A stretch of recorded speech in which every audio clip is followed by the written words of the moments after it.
주께와 엎드려 찬양하며 부활주일 예배를 하나님께 드리겠습니다.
하나님은 영이시니 예배하는 자가 신령과 진정으로 예배할지니라.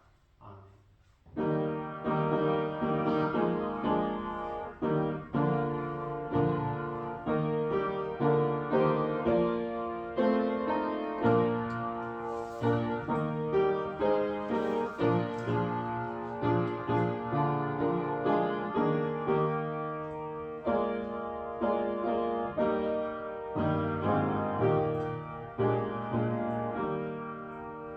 영원히 찬송을 받게 합당하신 주 여호와 우리 아버지 하나님, 그 크신 능력과 사랑을 인하여 영광을 돌립니다.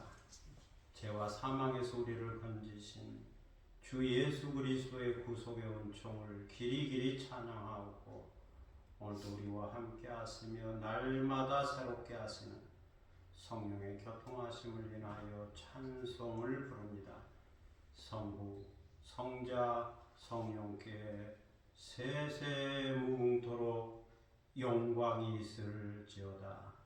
아멘. 함께 일어서셔서 찬송가 160장 부르시겠습니다.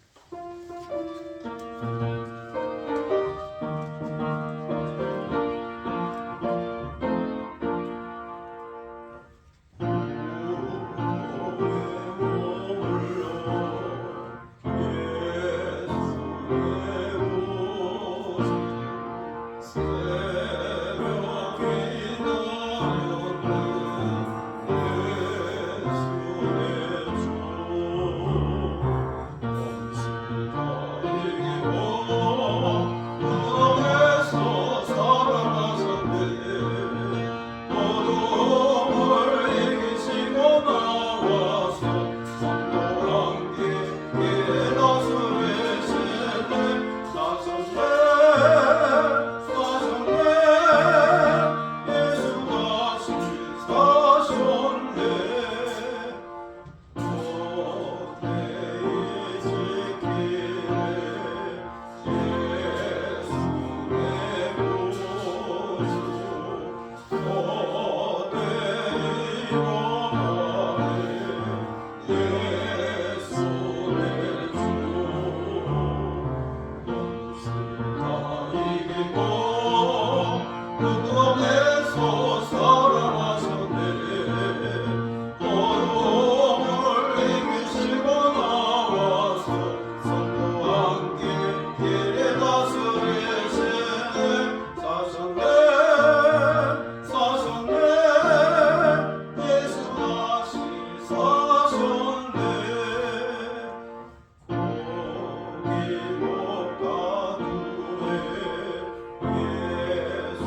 기도드리겠습니다. 은혜와 자비가 풍성하신 하나님 아버지, 주님의 은혜 가운데 고난 주간을 보내고 목련과 벚꽃이 피어나는 부활주일 아침에 영광의 주님 앞으로 나왔습니다.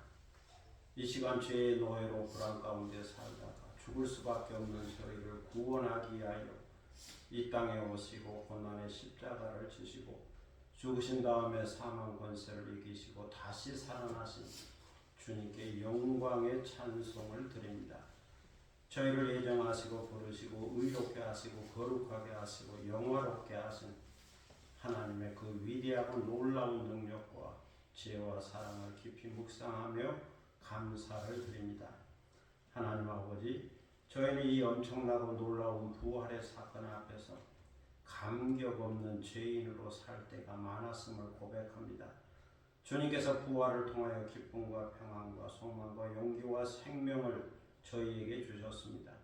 그러나 저희는 부활의 증인으로 살기보다는 부활의 주님을 모르는 자인 것처럼, 부활 신앙이 없는 자인 것처럼, 부활 소망이 없는 자인 것처럼 죄 가운데 매여 살았음을 고백합니다. 때로는 환경 때문에, 때로는 나 중심적인 생각 때문에, 때로는 불신앙 때문에, 때로는 사탄의 공격 때문에, 때로는 나의 연약함 때문에 슬픔과 의심과 불안과 두려움 가운데 빠져 있었으며, 또한 절망과 낙심과 근심과 걱정에 사로잡혀 살았음을 고백합니다. 하나님 아버지, 저희는 영원한 생명을 바라고 살면서도 땅에 속한 것에 매여 헤어나지 못할 때가 많았습니다. 부활신앙을 확증받고 죽은 자의 부활을 믿는다고 말하면서도 눈에 보이는 이 세상이 전부인 것처럼, 물질적인 세계가 전부인 것처럼, 이 땅의 삶이 전부인 것처럼 생각하며 살 때가 많았습니다. 주님께서 십자가로 그 사랑을 확증하여 주셨지만 때로는 주님의 사랑을 의심하며 살았습니다. 영화로운 몸으로 부활하리라는 사실을 믿으면서도 하나님의 선하신 뜻을 이루지 못했고, 먼저 하나님의 나라와 그 의를 구하며 살지 못했습니다. 부활의 능력으로 살지 못했고, 부활의 용기로 소망 가운데 살지 못했습니다. 이 시간 이 모든 죄를 자복하고 참회하오니 저희를 용서하여 주시고 주님의 보혈로 깨끗하게 씻어 주옵소서. 주의 정직한 영으로 저희를 새롭게 하여 주시고 차원하는 심령을 회복시켜 주옵소서. 지금은 주님과 나만이 하는 죄들을 생각하며 묵묵히 참회의 기도를 계속합니다.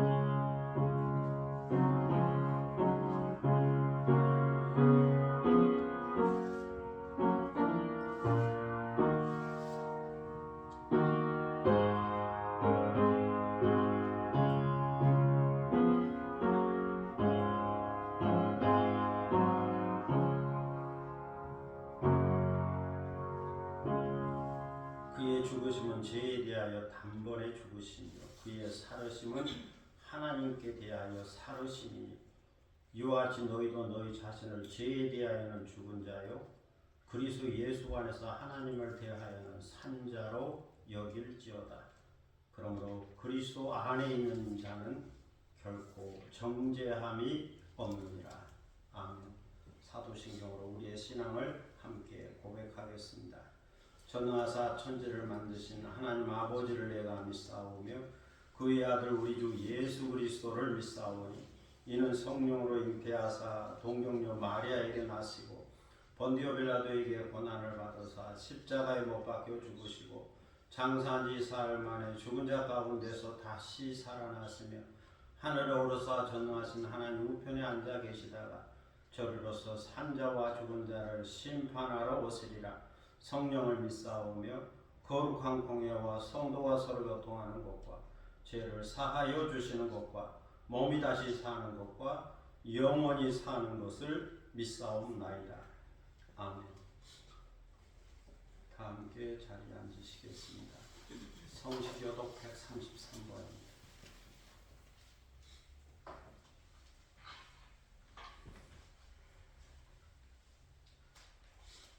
133번 부활절 말씀을 함께 교독하겠습니다. 하나님께서 그를 사망의 고통에서 풀어 살리셨으니 그가 사망에 매여 있을 수 없었으니라. 우리 주 예수 그리스도로 말미암아 우리에게 승리를 주시는 하나님께 감사하노니 그러므로 내 사랑하는 형제들아 근시하며 흔들리지 말고 항상 주의 이름으로 태우신 자들이 되라. 이 말을 할 때 예수께서 친히 그들 가운데 서서 이르시되 너희에게 평강이 있을지어다 하시니 그들이 놀라고 무서워하여 그를 보는 것을 영으로 생각하는지라. 예수께서 이르시되 어찌하여 두려워하며 어찌하여 마음에 의심이 일어나느냐. 내 생각 아래 보고 나만 죽으나 또 나를 만져보라. 영은 살과 뼈가 없으되 너희 보는 바와 같이 나는 있느니라. 그러나 이제 그리스도께서 죽은 자 가운데서 다시 살아나사 잠자는 자들의 첫 열매가 되셨다. 예수께서 이르시되 나는 부활이요 생명이니 나를 믿는 자는 죽어도 살겠고 무릇 살아서 나를 믿는 자는 영원히 죽지 아니하리니 이것을 내가 믿느냐. 내 주여 그러하오나 주는 그리스도시요 세상을 오시는 하나님의 아들이신 줄 제가 믿나이다. 아멘. 찬송가 161장 보시겠습니다.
이 시간은 다 함께 기도하는 시간입니다. 오늘 예배를 위하여 기도할 수 있기를 바랍니다.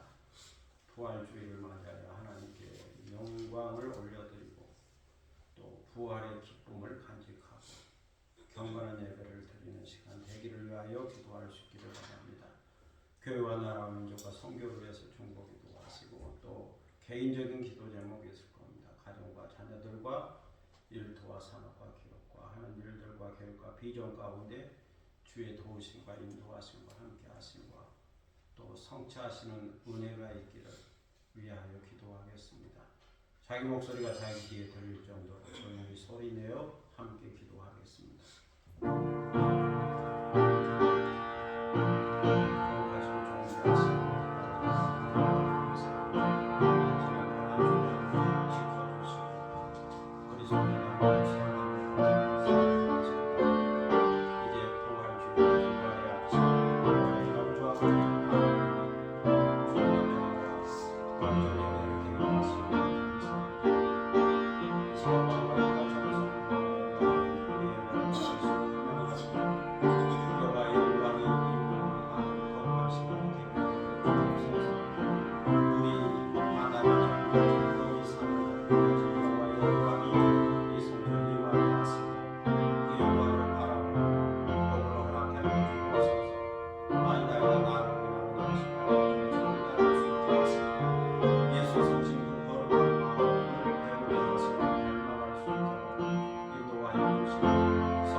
하늘 문을 열어 저에게 복을 내리시며 또 응답하여 주시고 또 주의 길을 열어 주시기를 기도드립니다. 오늘 저희는 하나님의 말씀 앞에 있습니다. 말씀하여 주옵소서. 저희가 듣기를 원합니다. 부활주의를 통하여 부활절에 주시는 그 말씀을 듣게 하시고 깨닫게 하시고 새로운 확신과 도전과 용기를 얻을 수 있도록 인도하여 주옵소서. 이 시간을 주님께 의탁하오며 예수 그리스도의 이름으로 기도드립니다. 아멘.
하나님 말씀은 요한복음 14장 1절로 7절입니다.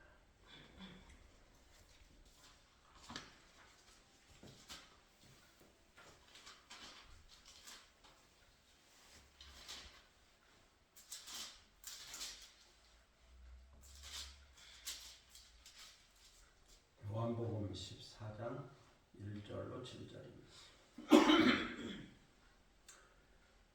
이 계시의 말씀을 받들어 읽을 때에 살아계시는 하나님의 음성을 듣는 시간이 되시기를 바랍니다. 너희는 마음에 근심하지 말라. 하나님을 믿으니 또 나를 믿으라. 내 아버지 집에 거할 곳이 많도다. 그렇지 않으면 너희에게 일렀으리라.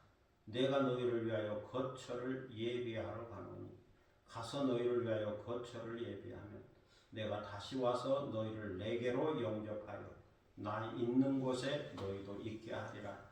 내가 어디로 가는지 그 길을 너희가 아느니라. 도마가 이르되 주여 주께서 어디로 가시는지 우리가 알지 못하거늘 그 길을 어찌 알겠사옵나이까. 예수께서 이르시되 내가 곧 길이요 진리요 생명이니 나로 말미암지 않고는 아버지께로 올 자가 없느니라. 너희가 나를 알았더라면 내 아버지도 알았으리로다. 이제부터는 너희가 그를 알았고 또 보았느니라. 아멘. 찬양하겠습니다. 찬송가 171장 1절 2절 간주 3절 하겠습니다.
박수위적이 걱정 말아요 그대라는 노래를 부르는 것을 보았습니다.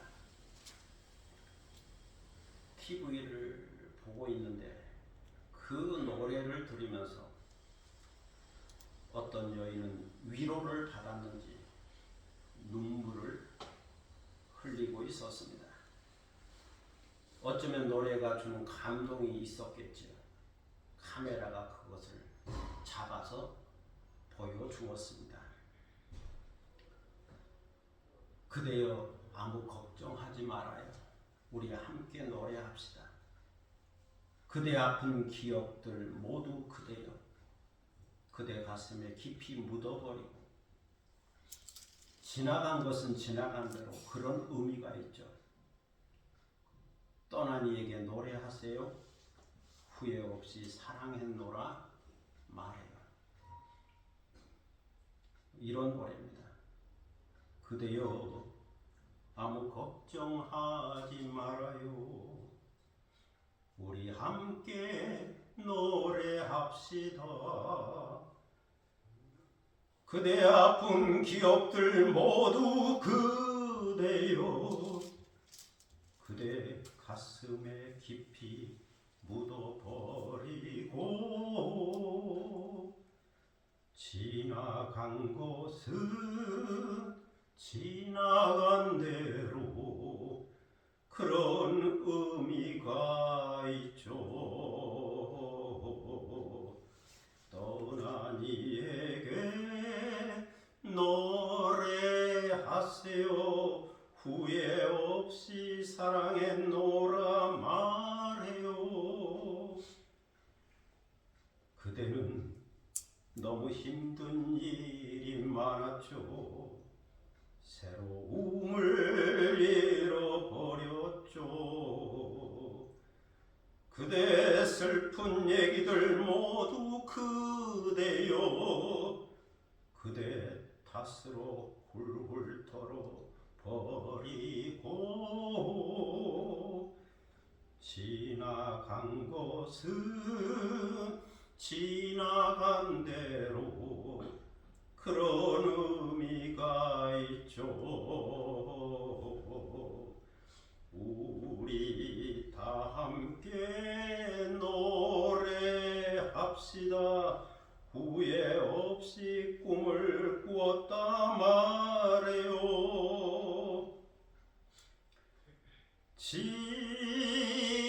지나간 것은 지나간 대로 그런 의미가 있죠.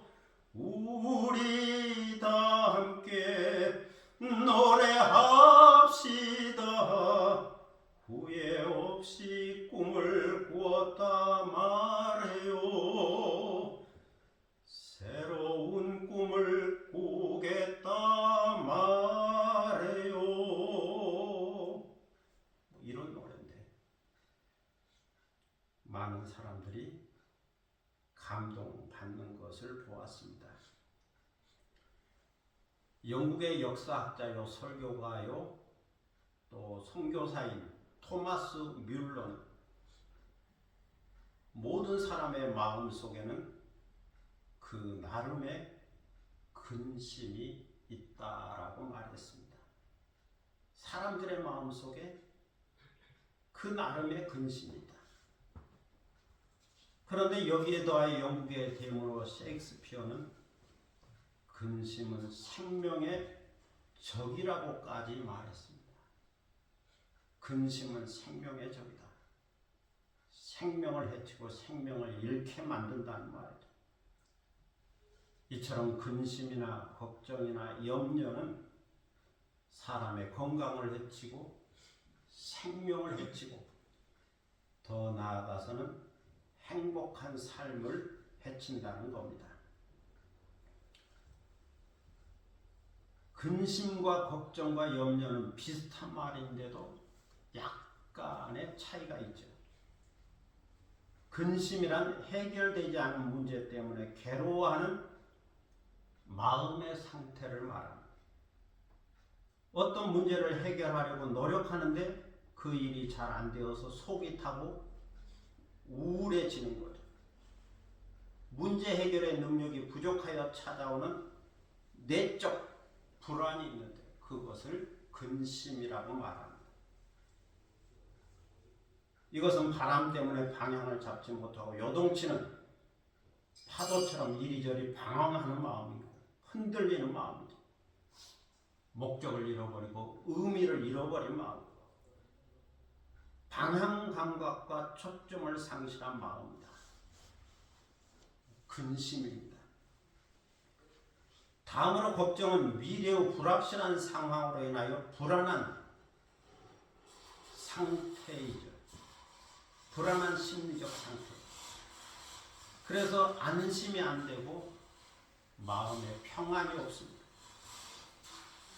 아직 다가온 것은 아닌데 다가올 것을 부정적으로 생각하고 받아들이기 때문에 내적 불안이 있게 되는데 그것을 걱정이라고 말합니다.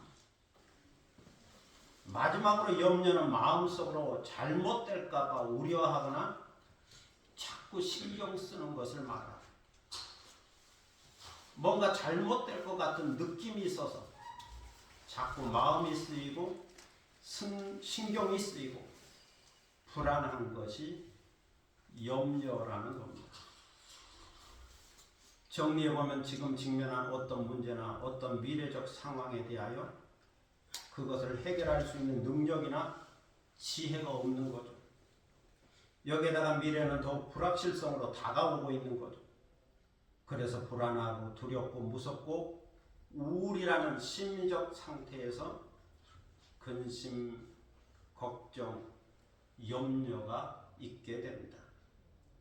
사람은 의와 능력과 생명과 기회와 한계성을 갖고 있기 때문에 이런 근심과 걱정과 염려에서 벗어난다는 것이 쉽지가 않습니다.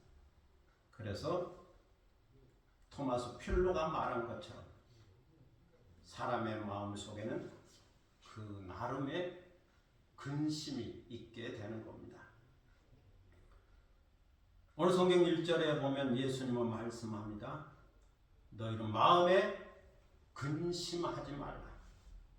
하나님을 믿으니 또 나를 믿으라. 그리고 14장 27절 후반절에서도 또다시 말씀합니다. 내가 너희에게 평안을 주노니 너희는 마음에 근심하지도 말고 두려워하지도 말라.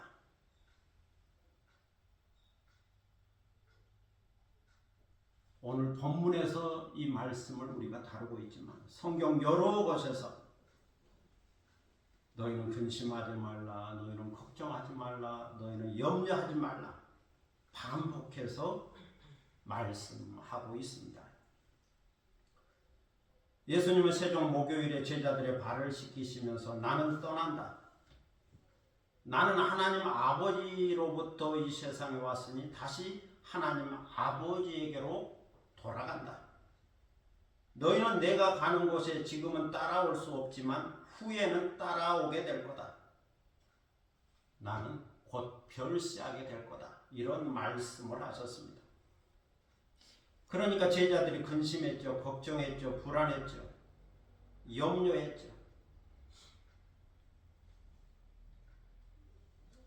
제자들에게 이런 근심이 있었던 것은 예수님의 말씀을 알지도 못하고 이해하지도 못하는 무지 때문이고 또 그 말씀을 믿는 믿음이 없었기 때문입니다.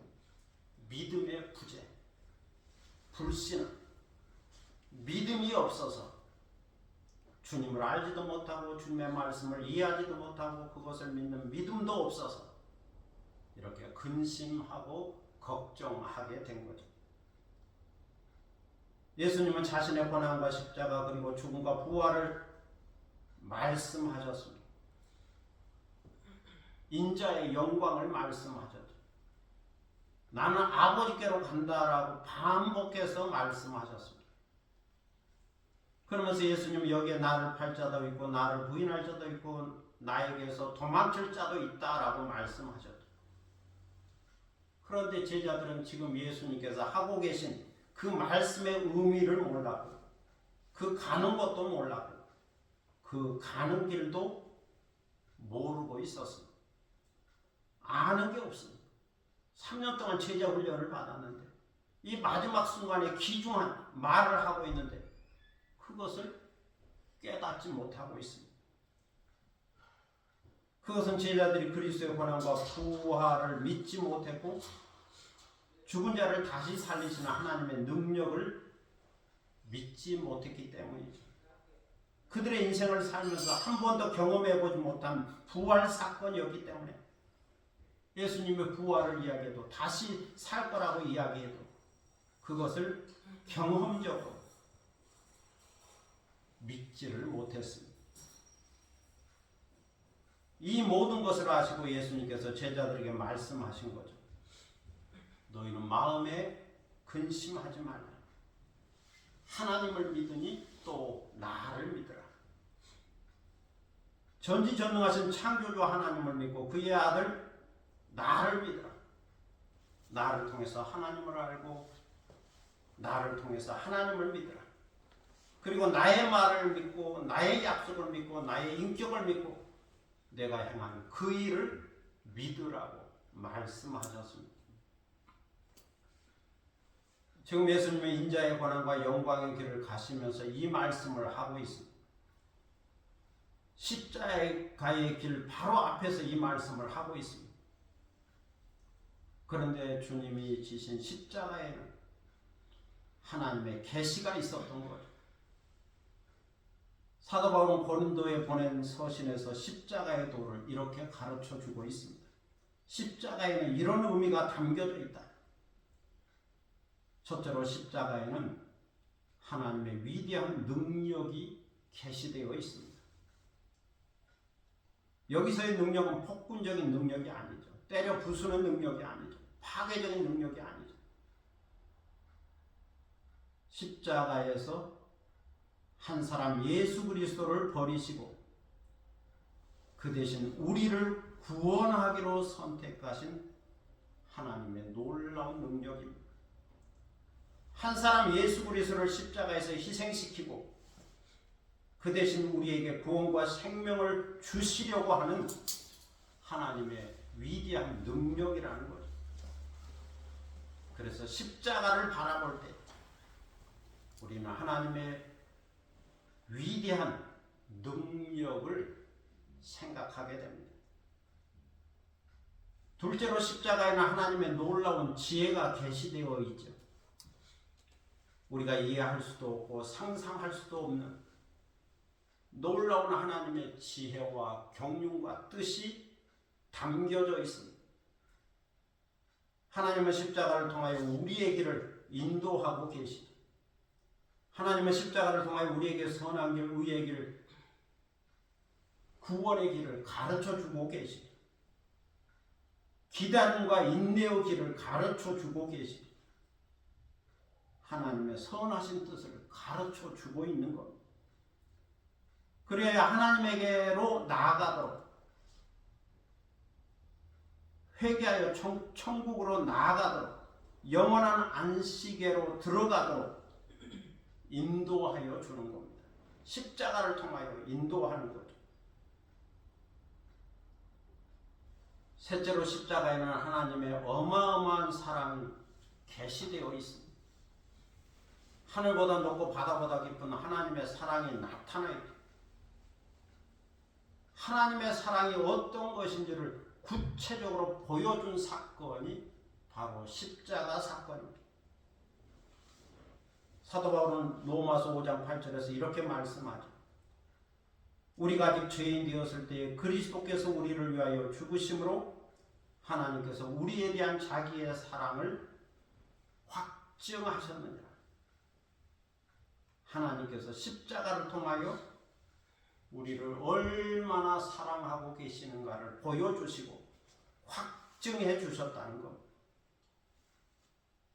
이 놀라운 사랑으로 한 사람 예수 그리스도를 십자가에 버리시고 그 대신 우리를 구원하기로 선택하신 것. 한 사람 예수 그리스도를 대속물로 삼으시고 희생제물로 삼으시고 우리 죄에 대한 고통과 아픔과 형벌과 저주와 심판을 받게 하신 것. 그 대신 우리에게는 용서와 의와 자유와 평안과 구원을 주신 겁니다. 한 사람 예수 그리스도께서 형벌을 받고 우리는 용서를 받은 겁니다. 넷째로 십자가에는 하나님의 영원한 생명이 계시되어 있습니다. 죽은 자의 부활이 계시되어 있습니다. 죽지만 다시 산다. 죽은 자가 신령한 몸으로 부활한다. 이것을 십자가를 통하여 보여주고 있는 거죠. 십자가를 통하여 저 천국을 보여주고 있는 겁니다. 영원한 생명에 대한 소망을 보여주고 있는 거죠. 부활의 영광을 보여주고 있습니다. 그래서 십자가의 고난 후에는 반드시 부활의 영광이 있다는 겁니다. 2절로 4절에서 예수님은 말씀합니다. 나는 내 아버지 집에 간다. 그런데 내 아버지의 집에는 거할 곳이 많다. 그렇지 않다면 너희에게 알려주었을 것이다. 나는 너희를 위하여 거처를 예비하러 간다. 그리고 너희를 위하여 거처를 예비하면 다시 올 것이다. 그리고 너희를 내게로 영접하여 나 있는 곳에 너희도 있게 할 것이다. 그러면 내가 어디로 가든지 어디로 가는지 그 길을 너희가 알게 될 것이다. 여기에 나오는 아버지의 집, 처소, 거처, 나 있는 곳은 모두 다 하나님 아버지께서 계시는 하나님의 나라, 저 천국을 가리키고 있습니다. 그러므로 예수님의 말씀은 잠깐 천국 갔다가 거처를 예비하고 마련하고 다시 오겠다는 거예요. 천국에 갔다가 다시 오겠다. 다시 오겠다. 지금은 고난을 받고 십자가에 달리고 죽지만 다시 살아나고 부활하겠다는 거죠. 그러면 내가 어디로 가는지 내가 가는 길을 너희가 보면 그 길을 너희가 알 수 있을 거라고 덧붙이고 있습니다. 천국 가는 길, 하나님 아버지에게로 나아가는 길, 영원한 생명, 영생을 얻고 구원 얻는 길을 알 수 있다는 거죠. 그러니 내 말을 믿고 또 그 말의 의미를 깨닫고 근심하거나 걱정하지도 말고 하나님을 믿으니 또 나를 믿으라고 말씀해 주셨습니다. 그런데 도마는 여전히 알 수가 없었죠. 예수님께서 하신 말씀도 그 가는 길도 알 수가 없었습니다. 이 땅의 물질적인 세계에 살고 있는 한계성 때문에 이 세상의 고정관념 때문에 영에 속한 신령한 말씀, 천국에 관한 말씀, 죽은 자의 부활에 관한 말씀을 알지도 못하고 믿지도 못했습니다. 동화만 그런 건 아니고 다른 제자들도 마찬가지. 그래서 예수님에게 다시 물었습니다. 주님께서 어디로 가시는지 우리가 알지 못하거늘 그 길을 어찌 알겠습니까? 그 길을 가르쳐 주십시오. 예수님은 인자의 고난과 십자가를 이야기하고 부활을 이야기하고 천국을 말씀하고 있지만 도마는 이것을 이해하지 못하고 깨닫지 못했지요. 믿지 못했죠. 그래서 그 길을 모르니 가르쳐 달라고 다시 말했습니다. 이러한 질문을 받고 예수님께서 대답하셨죠. 내가 곧 길이요 진리요 생명이니 나로 말미암지 않고는 아버지께로 올 자가 없느니라. 너희가 나를 알았더라면 내 아버지도 알았을 것이다. 이제부터는 너희가 그를 알았고 또 보았느니라. 예수님이 도마의 질문을 받고 하신 말씀이지만 또 제자들 들으라고 하신 말씀이지만 오늘 우리에게 말씀하는 거죠. 우리도 들어야 한다. 이 말씀을 들어야 하고 이 말씀을 알아야 하고 이 말씀을 믿어야 한다는 거죠. 십자가에 달리시고 부활하신 예수 그리스도가 그 길이요 그 진리요 그 생명이라는 사실을 알아야 한다는 겁니다. 오직 하나님 아버지께로 천국의 거처로 나아가는 그 길이요 그 진리요 그 생명이라는 사실을 믿어야 한다는 겁니다. 이렇게 알고 깨닫고 믿게 될 때 비로소 근심과 걱정과 염려를 이기고 극복하고 내적 평안을 간직할 수 있게 된다는 겁니다. 믿음이 없어서 근심하는 거죠. 믿음만 있으면 얼마든지 평안할 수 있다는 겁니다.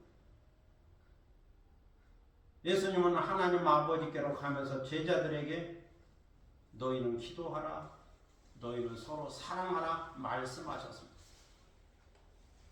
그리고 보혜사 진리의 영 성령께서 오셔서 함께 하시고 도와주실 거라고 말씀하셨죠. 그리고 너희에게 평안을 주겠다라고 말씀하셨습니다. 그러니 너희는 성령을 받고 마음의 내적 평안을 간직하라는 거죠. 그러므로 믿음과 기도와 사랑과 성령과 평안을 간직하면 얼마든지 근심과 걱정과 염려에서 자유할 수 있다는 겁니다. 몇 가지가 있죠. 믿음도 있어야 하고 기도도 해야 되고 사랑도 해야 되고 성령도 받아야 되고 주님 주신 평안도 간직해야 하고 이 몇 가지를 이해하고 깨닫고 간직하게 되면 근심과 걱정과 염려에서 자유할 수 있다는 겁니다. 오늘은 고난주간이 지나고 성금요일이 지나고 안식구 첫날인 부활절입니다. 예수 그리스도의 빈 무덤은 예수 그리스도의 부활을 증거하고 있죠. 이것은 실제로 일어난 사실로서의 역사라고 복음서가 기록하면서 강조하고 있습니다. 그런데 그 부활 상황을 직접 목격한 자가 없기 때문에 신비로운 사건이기도 하죠. 그래서 부활 사건에는 역사성과 신비성이 함께 있는 거죠. 역사 속에서 부활했지만 그것을 직접 경험한 자가 없기에 신비롭다. 비밀스럽다. 이처럼 예수 그리스도의 부활은 역사성과 신비성을 함께 이야기하고 있습니다. 그런데 이런 예수 그리스도의 부활은 자연 현상을 설명하려고 하는 것이 아닙니다. 자연 현상.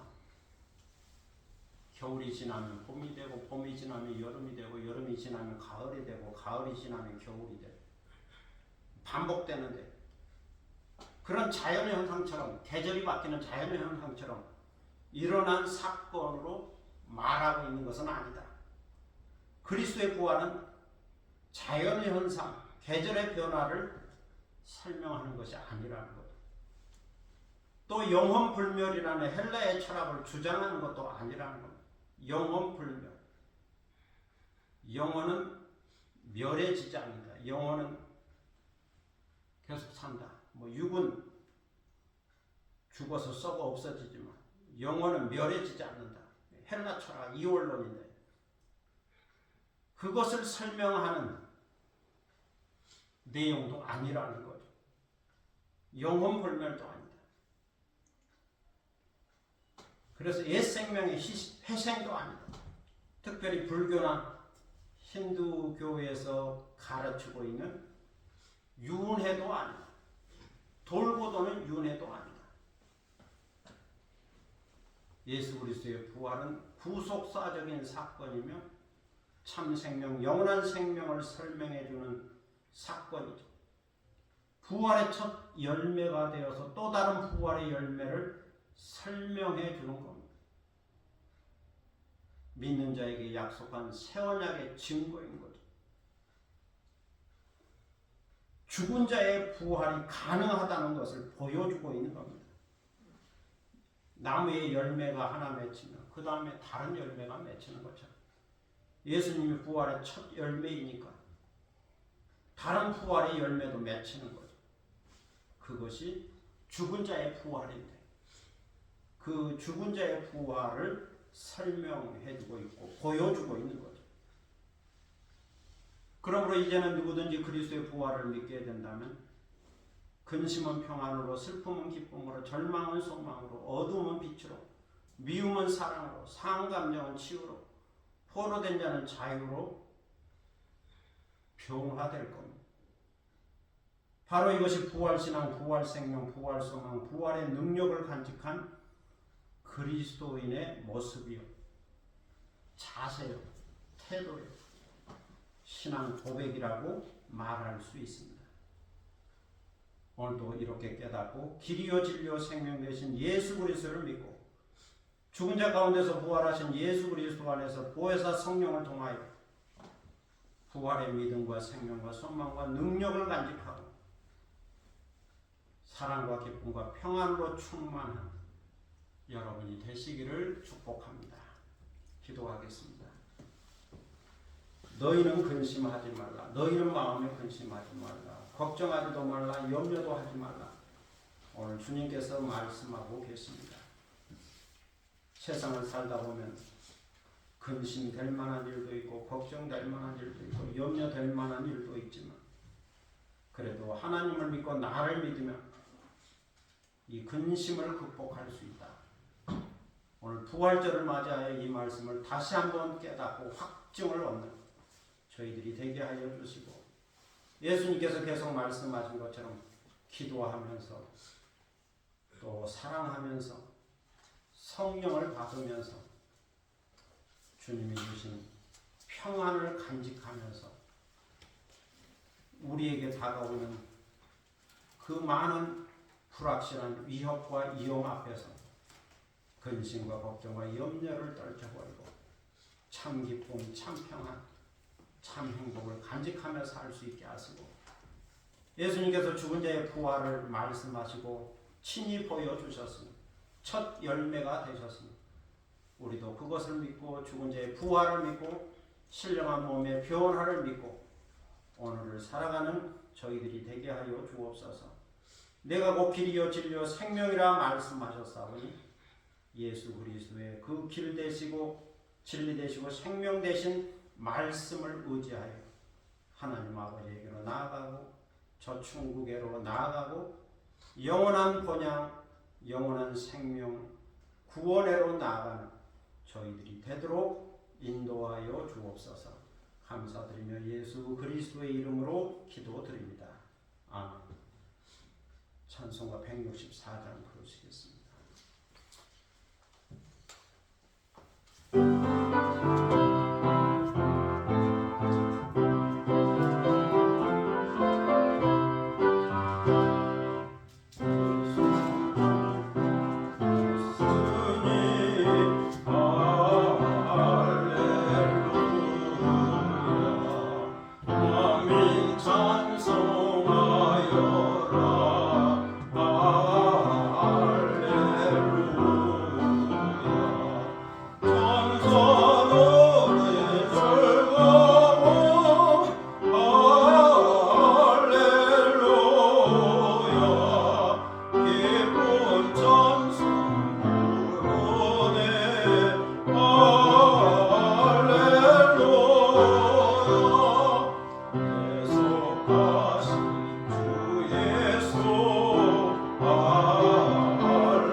사망 권세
부활이요 생명이신 주 예수 그리스도의 이름으로 주님 앞에 모여 부활절 예배를 드리는 중에 저희가 귀한 예물을 정성껏 준비하였다가 주님께 드립니다.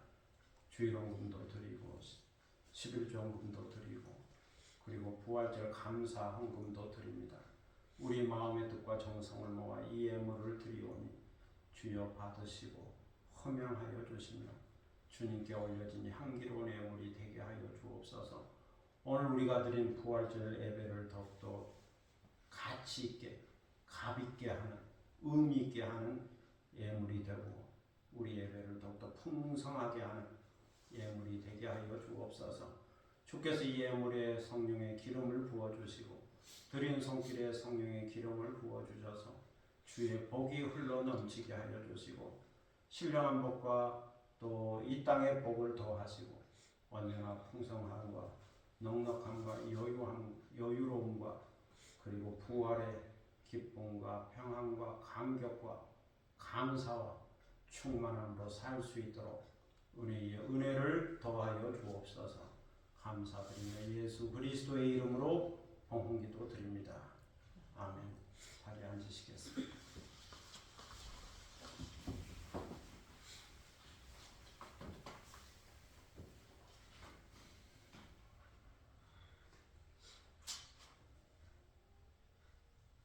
성찬예식을 거행하겠습니다. 성찬예식은 예수 그리스도의 죽으심과 부활을 기념하는 교회의 예식입니다. 이것은 주님께서 명령한 것이므로 교회는 성찬예식을 행해야 합니다. 이 성찬예식에 주님의 은혜로 구원받은 여러분을 초대합니다. 찬송가 198장 1절과 2절 부르겠습니다.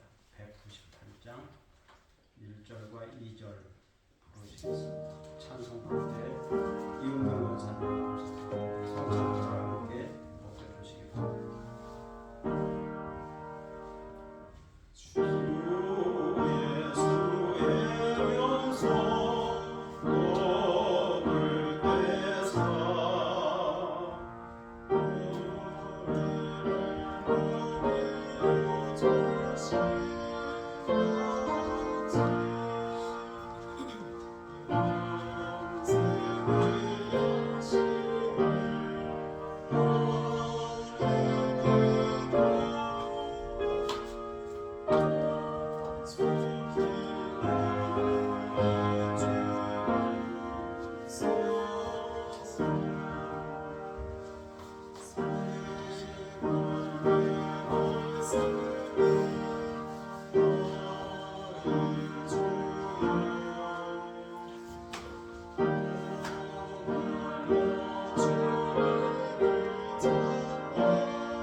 고린도전서 11장 23절로 29절 말씀을 제가 읽겠습니다. 내가 너에게 전한 것은 주께 받은 것이니 곧 주 예수께서 잡히시던 밤에 떡을 가지사 축사하시고 떼어 이르시되 이것은 너희를 위하는 내 몸이니 이것을 행하여 나를 기념하라 하시고 식후에 또한 그와 같이 잔을 가지시고 이르시되 이 잔은 내 피로 세운 새 언약이니 이것을 행하여 마실 때마다 나를 기념하라 하셨으니 너희가 이 떡을 먹으며 이 잔을 마실 때마다 주의 죽으심을 오실 때까지 전하는 것이니라. 그러므로 누구든지 주의 떡이나 잔을 합당하지 않게 먹고 마시는 자는 주의 몸과 피에 대하여 죄를 짓는 것이니라. 사람이 자기를 살피고 그 후에야 이 떡을 먹고 이 잔을 마실지니 주의 몸을 분별하지 못하고 먹고 마시는 자는 자기의 죄를 먹고 마시는 것이니라. 아멘. 성찬의식은 우리 주님 예수 그리스도께서 잡히시던 날 밤 제자들과 함께 유월절 마지막 만찬을 하시면서 제정하시고 제자들에게 이 빵과 잔을 먹고 마심으로써 나를 기념하라고, 이 십자가 사건을 기념하라고 명령하신 겁니다. 이 거룩한 성찬 예식에 참여함으로써 우리는 영생을 간직하고 주님과 연합하며 주님처럼 부활할 수 있다고 하는 믿음과 확신을 갖게 됩니다. 그러므로 이 시간 경건한 마음으로 자신을 살피고 주님의 십자가와 부활을 기념하는 성찬에 참여할 수 있기를 바랍니다. 기도하겠습니다. 하늘에 계신 아버지 하나님, 주님의 부활을 기념하는 부활절 예배 시간에 저희 앞에 성찬을 베푸시고 주님의 그 놀라운 사랑을 확인하고 참여하게 하시오니 감사를 드립니다.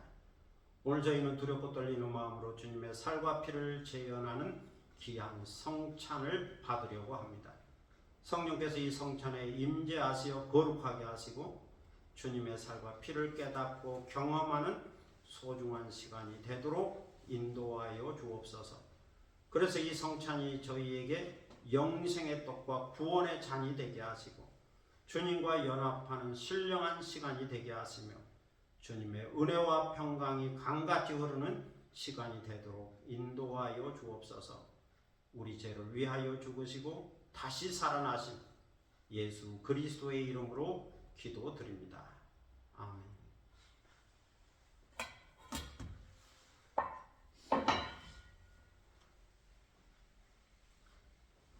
주님께서 잡히시던 날 밤이었습니다. 우리 주님은 사랑하는 제자들과 같이 마지막 유월절 식사를 하셨습니다. 그때 빵을 들어 축복하셨죠. 그리고 그 빵을 떼어 주시면서 받아 먹으라. 이것은 너희를 위하여 주는 내 몸이라. 너희가 이를 행하여 나를 기념하라고 말씀하셨습니다. 이제 주님의 명령대로 주의 빵을 함께 받겠습니다. 기도합니다. 이것은 나의 몸이라 받아 먹으라. 너희를 위하여 준 것이니 이것을 향하여 나를 기념하라 말씀하셨습니다. 그래서 이 시간 주님이 세우신 뜻을 의지하여 주의 성찬상을 베풀고 빵을 나누고자 하오니 이 빵이 신령한 영생의 빵이 되고 구원의 빵이 되게 하여 주옵소서. 예수 그리스도의 이름으로 기도합니다. 아멘. 이 빵은 우리를 위하여 죽으신 예수 그리스도의 몸입니다. 이제 주님의 몸을 깊이 묵상하면서 감사하는 마음으로 이 빵을 받을 수 있기를 바랍니다.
예수님은 식후에 잔을 들어 축사하셨습니다. 그리고 그 잔을 사랑하는 제자들에게 주시면서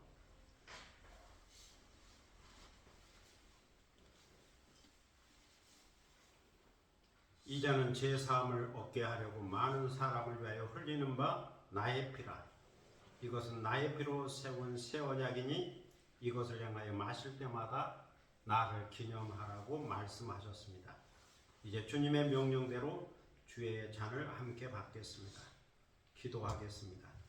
거룩하신 아버지 하나님, 저희가 주님의 잔을 받으려 하옵니다. 우리를 위하여 흘리신 피, 이 피로 만백성의 죄를 사하셨으며 이 잔을 받고 우리 주님의 사랑을 본받아 우리들도 서로 사랑하고 용서하게 하옵소서. 예수님의 이름으로 기도드립니다. 아멘. 이 포도주는 우리를 위하여 흘리신 예수 그리스도의 보혈입니다. 이제 우리 위하여 한 방울도 남김없이 흘려주신 주님의 보혈을 깊이 묵상하면서 감사한 마음으로 이 잔을 받을 수 있기를 바랍니다.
기도하겠습니다. 사랑의 아버지 하나님, 주님의 자비하신 은총으로 부활 주일에 거룩한 주님의 성찬에 참여하게 하시고 죄에 대하여 죽고 의에 대하여 살게 하시오니 감사를 드립니다. 죽은 자의 부활을 믿게 하시오니 감사를 드립니다. 이제 우리 안에 사는 분은 오직 예수 그리스도입니다. 그러므로 예수 그리스도를 믿는 믿음 안에서 살게 하시고 주님의 십자가와 부활을 품은 자로서 살게 하여 주옵소서. 저희 안에서 역사하시는 성령을 통하여 믿음의 역사와 사랑의 수고와 소망의 인내가 있게 하시고 믿음의 경주를 중단 없이 달려가게 하옵소서. 부활신앙과 부활생명과 부활소망으로 살게 하여 주옵소서. 성부, 성자, 성령 삼일째 하나님께 모든 존귀와 영광과 찬송을 올려드리오며 부활하신 주 예수 그리스도의 이름으로 기도드립니다. 아멘. 찬송가 198장 3절 4절 다 함께 부르시겠습니다. 원사는 성찬으로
부활을 축하합니다.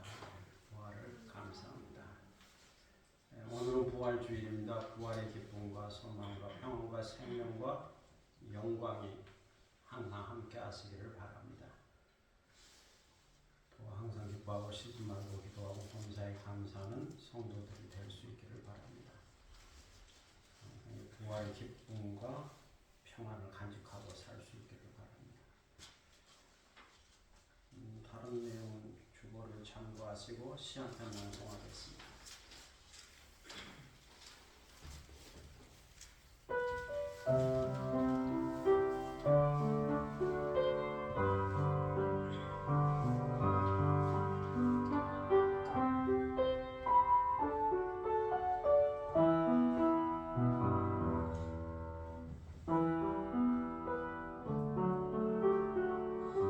목련 하나 피는 것처럼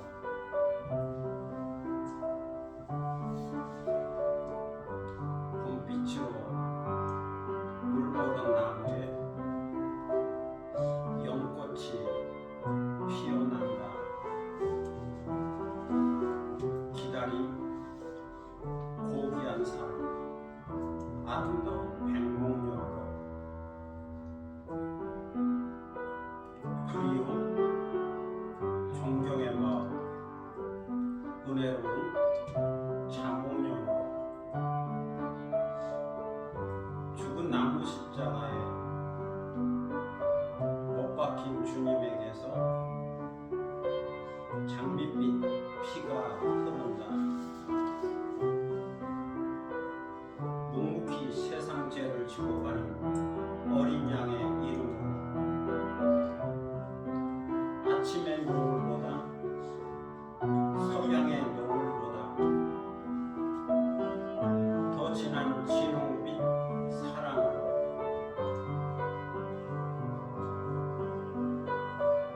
목련 하나 피는 것처럼 잠자는 자들의 첫 꽃이 되기 위하여 주님은 죽은 자들 가운데서 다시 살아난다.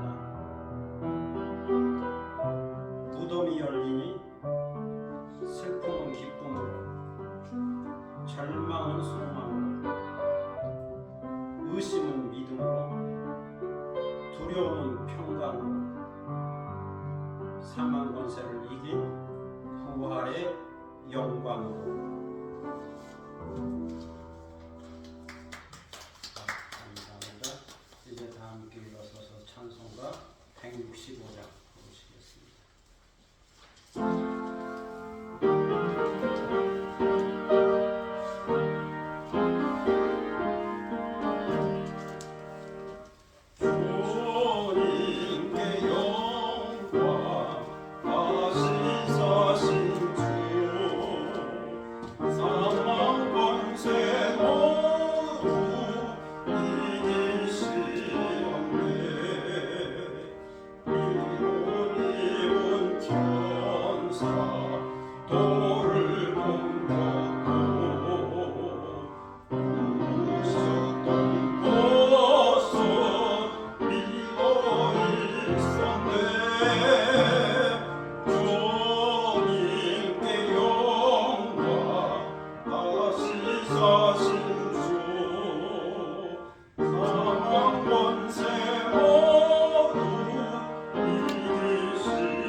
오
지금은 부활이요 생명이신 우리 주 예수 그리스도의 무한하신 은혜와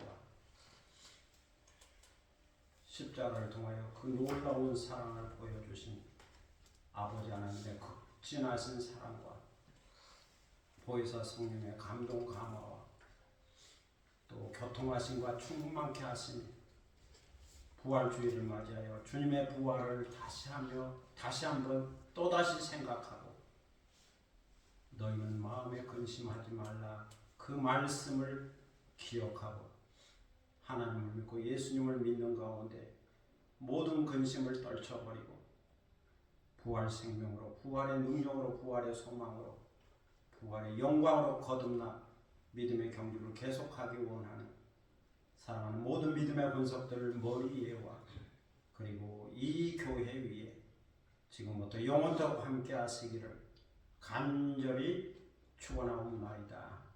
아멘.